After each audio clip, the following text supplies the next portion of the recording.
আজ শনিবার 18ই বৈশাখ 2026 সালের 2রা মে। মেষ রাশি মেষ লগ্ন এরিস সাইনের জাতক জাতিকাদের আজকের দিনটি কিন্তু একটু সাবধানতা অবলম্বন করেই অতিবাহিত করতে হবে।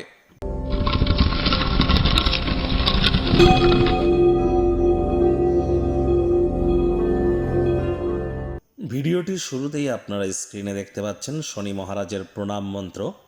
ওম নীলাঞ্জন ছায়া প্রক্ষং রবি সুতং মহাগ্রহম ছায়া গর্ভসম্ভূতং তং নমামি শনিশ্চরম।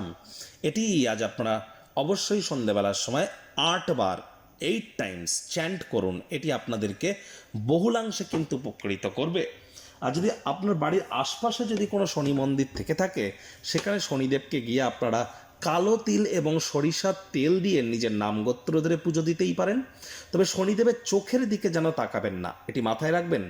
আর যাদের দীর্ঘদিন ধরে আপনাদের লাক খুলছে না বা প্রতিটা পদে পদে আপনারা বাধাপ্রাপ্ত হচ্ছেন, তাহলে দুটি কাজ আজ আপনারা করুন।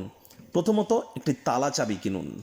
আর তালা চাবি কেনার পর, নতুন তালা চাবি কেনার পর তালাটিকে লাগান, চাবি সহ সেই তালাটিকে কোনো মন্দিরে গিয়ে রেখে আসুন। আর মন্দিরে যখন যাবেন পুরনো জুতো পরে যাবেন, পুরনো জুতো দুটিও রেখে আসবেন, আর নতুন জুতো দুটি পরে আপনারা গৃহে ব্যাক আসুন। আজ ভুলেও সাদা রঙের বস্ত্র পরবেন না। আর চেষ্টা করুন যতটা সম্ভব হাইজিন মেনটেন করা যায়, বাসি খাদ্য খাবার না খাওয়া যায়, সরিষার তেল আর বেগুন থেকে আজ আপনারা বিরত থাকুন। এগুলি করে দেখুন, আপনার জীবন নিশ্চিতভাবে মহিমান্বিত হবে। এর এফেক্ট রেজাল্ট আপনারা কি পান অবশ্যই আপনারা কমেন্ট বক্সে জানাবেন। ভাগ্যমিটার আজ আপনাদের বলছে 3 আউট অফ 10 ভাগ্য আপনাদের অনুকূলেই থাকবে। দেখুন, কোনো নেগেটিভ বা নেতিবাচক কথাবার্তা বলতে কিন্তু আমাদেরও ঠিক ভালো লাগে না। তবে এই গ্রহ নক্ষত্রের হেরফের অনুযায়ী ইন জেনারেল ডেলি প্রেডিকশন আমরা প্রস্তুত করে থাকি। যাদের চন্দ্র রাশি মেষ অর্থাৎ মুন সাইন এরিজ, এই গণনা তাদেরই অধিকাংশ ক্ষেত্রে খাটবে। আর যাদের মেষ লগ্ন, তাদের কিন্তু আংশিক খাটতে চলেছে। কায়িক পরিশ্রমের কারণে শরীরে ক্লান্তি আপনারা অনুভব করতেই পারেন। আজ গাড়ি ঘোড়া চালানোর সময় খুব সাবধানে গাড়ি ঘোড়া চালান, শরীরে চোট আঘাত কিন্তু অনেকের লাগতেই পারে। সামান্যতম অবহেলাও কিন্তু আজ ব্যয়সাধ্য এবং শারীরিকভাবে কষ্টকর প্রমাণিত হতে পারে। আজ অর্থগত ব্যাপারে ইনকাম কিন্তু আজ আপনাদের বাড়বে না, উল্টে খরচ কিন্তু বেড়ে যেতে পারে। এজন্যই মানি ম্যানেজমেন্ট, মানি সেভিংস সম্পর্কে জ্ঞান বৃদ্ধি করা আপনাদেরকে শুরু করতে হবে। অতিরিক্ত অর্থের অপচয় করা থেকে বিরত থাকুন। চাকরিজীবীদের অফিসে কম কথা বলে কাজ বেশি করতে হবে।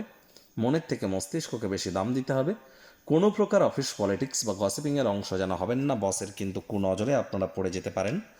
রাজনীতিবিদ যারা আছেন, জনসংযোগ বৃদ্ধি করুন। হার্ডওয়ার্ক, কঠোর কায়িক পরিশ্রমের কোনো বিকল্পই কিন্তু নেই। শিক্ষার্থী বিদ্যার্থীরা যে কোনো প্রকার পরীক্ষা প্রতিযোগিতায় সফলতা অর্জন করবেন। উচ্চশিক্ষার জন্য যারা বিদেশ যাত্রার কথা ভাবছিলেন, ভাগ্যদেবীও আজ আপনাদের পক্ষেই আছেন। সন্তান সন্ততি থেকে থাকলে তারাও তাদের কৃতিত্বের দ্বারা আপনাদেরকে গর্বিত অনুভব করাবে। হাউস ওয়াইফদের জন্য দিনটি এক প্রকার বেশ। প্রেমিক প্রেমিকা, স্বামী স্ত্রী, দিনটিকে যতটা সম্ভব রোম্যান্টিক করে তোলা যায় সেই প্রচেষ্টা তো আপনারা করবেন। তবে আমি বলবো না ভাব ভালোবাসা, রোম্যান্স, না তর্ক বিতর্ক, অশান্তি, কোনোটাতেই বাড়াবাড়ি করবেন না। আপনি আচারে ধর্ম অপরে শিখাও। অন্যের ভুল ত্রুটি না ধরে আগে নিজেকে চিনুন। আজ অর্থগত ব্যাপারে ব্যয়বহুল যেমন দিন, পারিবারিক ক্ষেত্রেও তর্ক বিতর্ক থেকে আপনাদের বিরত থাকতে হবে। শত্রুপক্ষ বিরোধী পক্ষ একটু হলেও শক্তিশালী কিন্তু থাকছে।